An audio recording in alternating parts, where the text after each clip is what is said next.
এবারে metal presence কৃষি সংবাদ সুজলা সুফলা।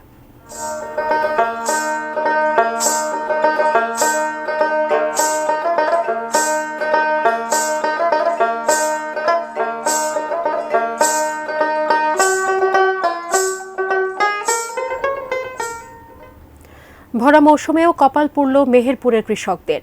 2 টাকা কেজি দরেও চাষিরা বিক্রি করতে পারছেন না ফুলকপি। খেতেই অনেকে কেটে ফেলছেন ফসল, কেউ করছেন গরুর খাদ্য। মেহেরপুর প্রতিনিধি উম্মে ফাতেমা রোজিনার তথ্য ছবিতে ডেস্ক রিপোর্ট। শীতের বাহারি সব সবজির ভিড়ে ফুলকপির কদর যে আলাদা তা নিয়ে তর্ক করার মানুষ খুব একটা পাওয়া যাবে না। অথচ সেই ফুলকপির চাষ করে এখন বিপাকে মেহেরপুরের কৃষকরা। নিজের হাতেই নষ্ট করছেন কষ্টার্জিত ফসল। প্রতি বছরের মতো এবারও মেহেরপুর জেলায় প্রচুর ফলন হয়েছে ফুলকপির। গত মৌসুমে দামও মিলেছিল ভালো, তবে এবার ফুলকপির দাম যা দাঁড়িয়েছে তাতে লাভ তো দূরের কথা, আসল খরচই উঠছে না।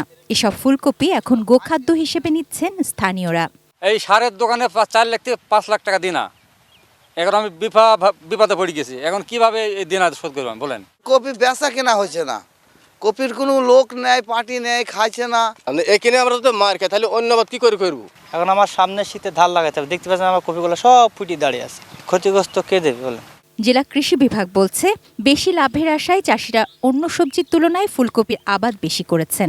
সরবরাহ বেশি, তাই দামের এমন পতন। কৃষককে রক্ষায় ভবিষ্যতে রপ্তানি সম্ভাবনার কথা ভাবতে হবে।